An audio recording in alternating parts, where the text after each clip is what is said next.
We've all been told to set goals. Big ones, smart ones, life-changing ones. Set your goals high, write them down, visualize your dream life. Sound familiar? But what if I told you, goals aren't the key to success? In fact, they might even be what's holding you back. Let's break it down. Everyone sets goals.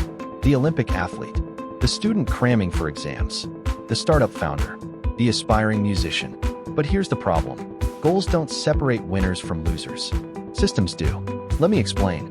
Imagine two people running a marathon. They both have the same goal, finish 26.2 miles. But only one of them has been training every day. They've built a system. Wake up at 6 a.m., run 5 days a week, track distance, rest, hydrate, repeat. Who's more likely to succeed?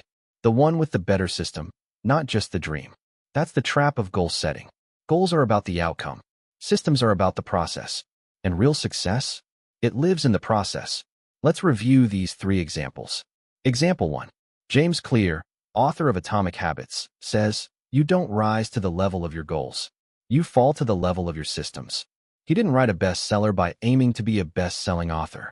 He built a writing habit, a system, and stuck to it. Now let's look at the second example. Entrepreneurs fail not because they didn't dream big. They fail because they didn't build systems to test, learn, ship, and pivot.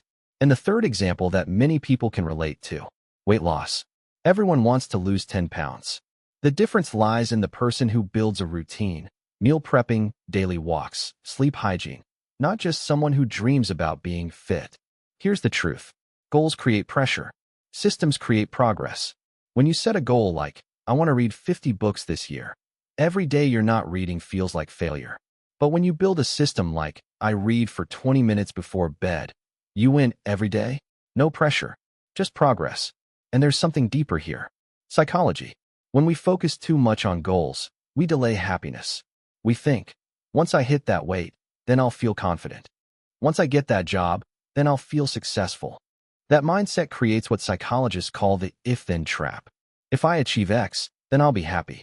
But guess what? Even if you hit the goal, the feeling fades, and you're back on the treadmill, chasing the next milestone. But when you build a system, the reward isn't distant. It's daily. You don't need to wait to feel successful. You feel it every time you follow through. Every workout, every page read, every video uploaded. That's momentum. So how do you shift from goals to systems? 1. Focus on identity, not outcomes. Don't say, "I want to write a book." Say, "I'm a writer." Writers write. It's not about finishing, it's about becoming. 2. Design your environment. Set up your space, your schedule, your tools to support your habit. Make the right action the easy action. 3. Measure backwards. Instead of asking, "Did I hit the goal?" ask, "Did I follow my system today?" That's a question you can answer. And control. Here's the punchline. Goals give you direction. Systems give you momentum. One is a compass. The other is the engine. You don't need bigger goals. You need better systems. Because when the excitement fades, and it always does, your system will carry you. That's how real change happens. Not in one big leap, but in tiny steps, repeated daily, with no applause, until one day, the results are undeniable. So don't just chase a goal.